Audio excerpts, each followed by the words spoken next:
ধরনের প্রস্তুতি তারা সম্পন্ন করেছে। আমি ছাত্র জীবন ইউনিভার্সিটিতে আমাদের যখন সেমিনার হতো তো তেলাওয়াত করার জন্য বলা হতো, একদম তেলাওয়াত কর। তো তেলাওয়াত করতে আসলে সূরা ফিল তেলাওয়াত। বিসমিল্লাহির রহমানির রহিম। আলাম তারা কাইফা ফাআলা রাব্বুকা বিআসহাবিল ফিল। তা আমরা জিজ্ঞেস করতাম, সেমিনার শেষে বসতাম, একটু চা খেতাম, যে ভাই এই যে সূরা ফিল তেলাওয়াত করেছেন, সূরা ফিল তেলাওয়াত করার পর আমাদের কাজ কি? সূরা ফিল তেলাওয়াত করি, অর্থটা পড়ি, সওয়াব কামাই করি, নামাজ পড়ি, শেষ।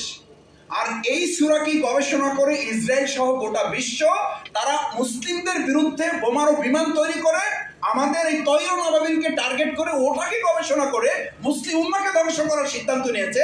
আর আমরা ওই সূরা দিয়ে শুধু সালাতুল ইশা নামাজ শেষ করতেছি। কি আজব ব্যাপার! আর এই কথা বললে, যে শাহবাগের কথা বললাম না, আরে ভাই শাহবাগ শুধু বলতেছেন কেন?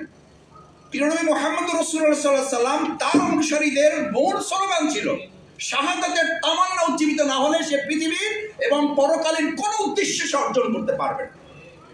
শাহাদাতের তামান্না, এটা বলে দেখেন, এখনই শফিকুল ইসলাম মাসুদকে বলা হবে এটা তো ভাই একটু এক্সট্রিম, ফান্ডামেন্টাল, জঙ্গি। আরে ভাই আপনি তো এই কথাটা প্রেস ক্লাবে 24 ঘন্টা ওরান, ডু অর ডাই, এইটা যখন বলে তখন হলো এটা আধুনিক পৃথিবীর স্লোগান। আরে ভাই ডু অর ডাইটা তো আপনি আমার থেকে ব্ল্যাকমেইল করেছেন, হাইজ্যাক করেছেন, আপনি তো চুরি করেছেন ইসলামের কাছ থেকে। চুরি করে আপনার চুরি করা কথাটা আপনি মুখ ফুলিয়ে বলতে পারেন, আর আমি মূল কথাটা বলতে পারবো না কেন?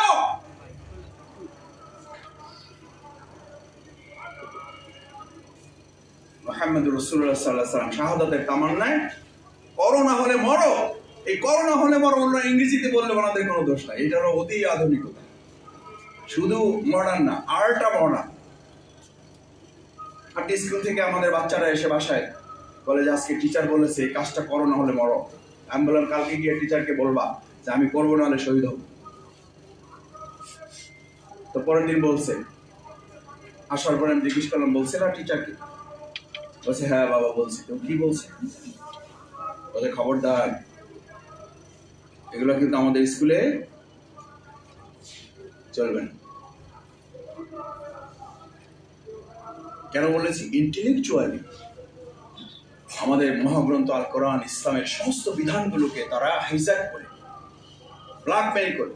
আমি ছাত্র জীবনে এগুলো আলোচনায় বলতাম যে আমাদের এই পৃথিবীর সমস্ত এই দার্শনিকগুলো, মানব রচিত মতবাদের দার্শনিক এগুলো পৃথিবীর এক একটা বড় বড় ব্ল্যাকমেইল, এরা বড় বড় এক একটা পাট কোরআনের কথাটাকে নিজেদের কথা বলে চালিয়ে দিয়ে বাহবা নেয়, অথচ আমরা মুসলিম কপাল পরা বুঝতেও পারি না যেগুলো আসলে কোরআনেরই কথা, এগুলো ইসলাম বহু আগে বলে গিয়েছে। না হলে সূরা ফিল পড়ে আমরা শুধু এশার নামাজ, শুধু সালাতুল আসর শেষ করবো কেন? সূরা ফিল রিসার্চ করে তো ওরা আমাদেরকে ধ্বংস করার উদ্যোগ নিয়েছে। তাহলে আমাদের তো দায়িত্ব ছিল সূরা ফিল রিসার্চ করে ওদের ধ্বংসের সমস্ত আয়োজনকে মোকাবেলা করার উদ্যোগ আমাদের গ্রহণ করা। সূরা ফিল তো ওদের জন্য নাজিল হয় না, নাজিল তো হচ্ছে আমাদের জন্য, আমাদের প্রস্তুতির জন্য। ভাইরা আমি লম্বা আলোচনা করতে চাই না। এরপরে সায়েন্টিফিক, বৈজ্ঞানিক, বিজ্ঞান তো আমাদের বলেই দিয়েছে যে এই বিজ্ঞান টিজ্ঞান নিয়ে হুজুরের আলোচনা করা দরকার। ইসলামপন্থীদের ব্যাপার এটা না, এগুলো নিয়ে আমরা ধারে কাছে এসেন। কারণ আমাদের ছাত্র জীবনে আমাদেরকে শেখানো তো সায়েন্স অ্যান্ড রিলিজিয়ন কান গো টুগেদার। আপনাদের বলা হয়নি কাউকে?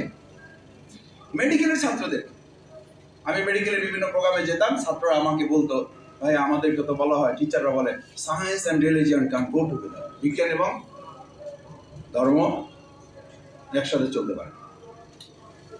আমাদের ভাইয়েরা সেই সময় চ্যালেঞ্জ করে আজকে থেকে 15-20 বছর আগে আমার মনে আছে ডিপার্টমেন্টের চেয়ারম্যান মেডিকেলের প্রিন্সিপালকে বলেছে আমি এখন এখানকার প্র্যাকটিস শেষ করে না, মাঝখানে আমি নামাজ পড়বো, সালাত আদায় করে এসে আবার আপনার সাথে জয়েন করব, আমি ভালো রেজাল্ট করব, তারপরে আমি কোন এক সেমিনারে বক্তব্য দিয়ে আপনাকে এটা বুঝাবো science without religion Kant go together.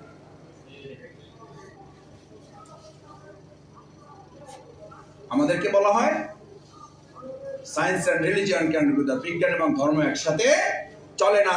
আমরা এখন ইন্টেলেকচুয়ালি বৈজ্ঞানিকভাবে প্রমাণ করব, আমরা এখন বৈজ্ঞানিকভাবে প্রমাণ করব, বিজ্ঞান দিয়ে প্রমাণ করব যে ইসলাম ছাড়া বিজ্ঞান চলতে পারে না। This is our responsibility.